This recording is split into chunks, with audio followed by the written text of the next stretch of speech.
Like today, Vegas, baby, the Bucks are rolling. They're going to Vegas. Blackjack. Wow. And the day you lose, they suck. The day has come. It's the NBA Cup final, and you have been ridiculed so much, and it's your time to prove everybody wrong.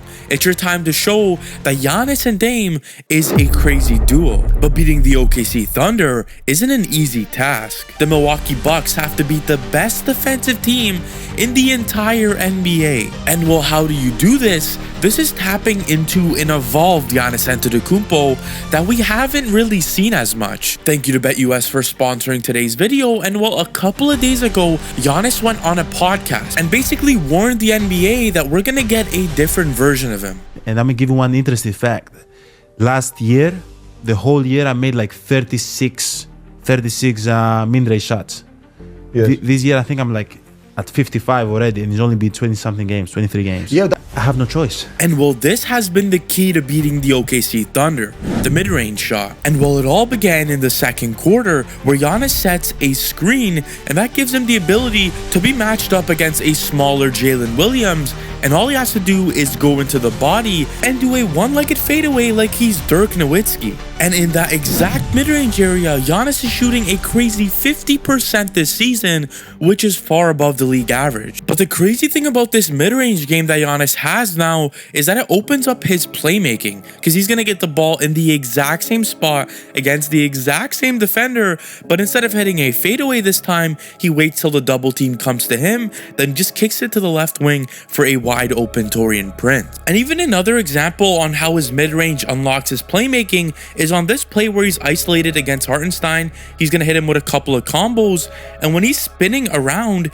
he could pump fake like he's going to go to the fade, and that gives him that angle to go under, which also gives him an even better angle to pass it to Gary Trent Jr. in the corner to nail that three. If you change one aspect of your game, it will open up not only shots for you, but shots for your teammate. But the main strategy that was used to break this OKC Thunder defense was letting Giannis go in the post and surrounding him with shooters. Look, Brook Lopez is in the corner, Taurean Prince is in the wing, and Dame is in the corner while one guy waits in the dunker spot. This allows Giannis to just back the guy down in the post and score. And well, it's simple. In the modern NBA, to utilize length, you need shooting so nobody double teams you. And well, another thing that made the Bucks lethal was their ability to run transition basketball. Usually you would be worried about Giannis running it down, but instead Giannis can go behind the back, and since all the gravity is on Giannis behind the half court, this allows Dame to sneak around the court and get to the left wing, and Giannis finds him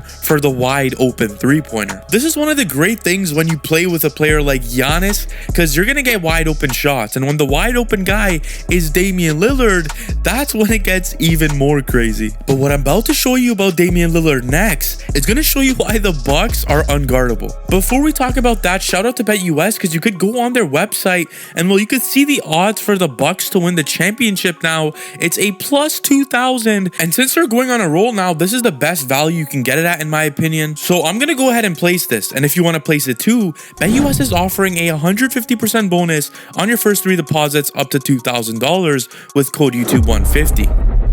There is one thing that nobody talks about when it comes to Damian Lillard, and this is his playmaking and understanding everything that's going on the floor. And similar to Giannis, he knows the gravity that he has on the floor because he could be posting up, and all he has to do is wait for that double team to come and then kick it out to a nice shooter in Taurean Prince who nails a three. He can also see mismatches from a mile away, and before he crosses half court, he just tosses it to Giannis, and well, Giannis does the rest and dunks the ball. To beat this #1 defense, you have to understand that they don't have Chet Holmgren. And well, with Chet Holmgren being out, that means more mismatches. So that's exactly what they did. Mismatch on. Over here, Dame loves the matchup he has at the top of the key. So what does he do? He attacks the mismatch. He gets into the paint and they have to double. This double causes him to just kick it in the corner for a wide open three. Mismatch hunting also opens up playmaking, as we could clearly see.